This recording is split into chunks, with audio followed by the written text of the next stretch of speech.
Thank you, Rebecca, for having me here. And a very good afternoon to all of you. It's truly an honor to be here and to be able to listen to all these inspiring conversations through the day today.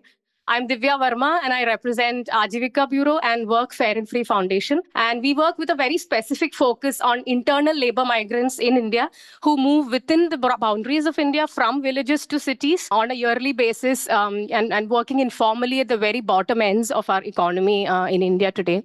Many of you might remember very vivid images from the time of the COVID induced lockdown in 2020, when there were sea of workers, male workers, women workers, and children who were really walking on foot back from the cities to their villages because their work sites and their homes were shut down just barely by a day's notice. And I think for me, those images, if you can some of you can recall them, I think those really kind of underscore the severe marginalities that India's migrant worker population faces today.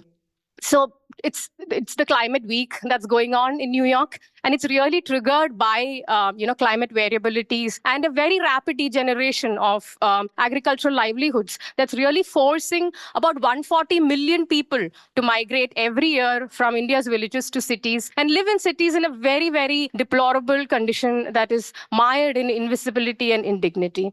So they sleep on the pavements, they sleep on the sides of railway tracks, under flyovers, and sometimes they live within their work sites, which are construction sites, which are restaurants, which are small manufacturing units, which double up as their residential areas in which they were just working in the mornings. Women, of course, face the biggest brunt of some of these movements because they're continuously forced to reproduce their households in very frugal conditions as the families move continuously in search of livelihoods without even basic amenities to, without access to basic amenities to even toilets. And you can imagine how hard that would be in a very dense urban location, having to get up almost at 3:30 a.m. in the morning to relieve yourself before the entire city wakes up.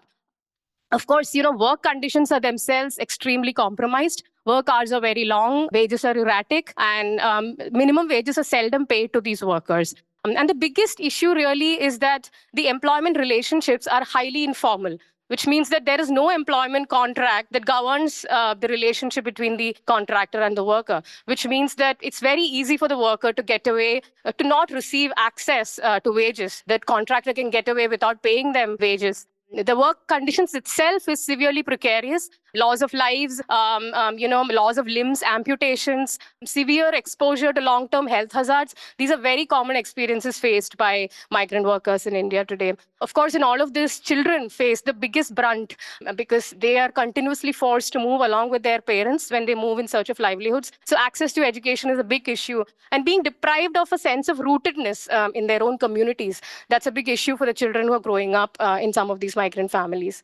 At Ajivika Bureau, our endeavor really has been to strengthen the agency and voices of millions of these migrant workers through a multi-pronged approach, through enabling social protection, through facilitating legal aid for some of these workers, as well as building platforms of worker unions and collectives that can foster their solidarity between themselves so that they can really demand better solutions from the state and the industry.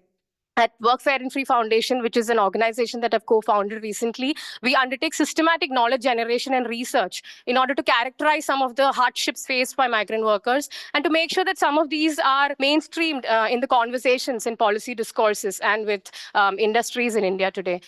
India Labour Line is a flagship initiative that we run where we've been able to secure almost 725,000 US dollars for migrant workers in favor of them, to protect them against wage thefts and accident compensation. And on some of our skill training initiatives, example for have also been very impactful in terms of skilling up more than 33,000 youth and giving them access to more remunerative, dignified, and secure employment opportunities up the value chain. So going forward, I think, some of our important sort of plans for the future is to be able to seed pilot interventions in the area of dignified housing for migrants in cities, as well as, finding solutions to address occupational safety and health. How can we make work sites better for migrant workers? And of course, in partnership with organizations like Dasra, we look to, scale up some of these system level interventions where we are able to pull up learnings from the ground and contribute to important kind of policy level discourses, both with the industry as well as with the government.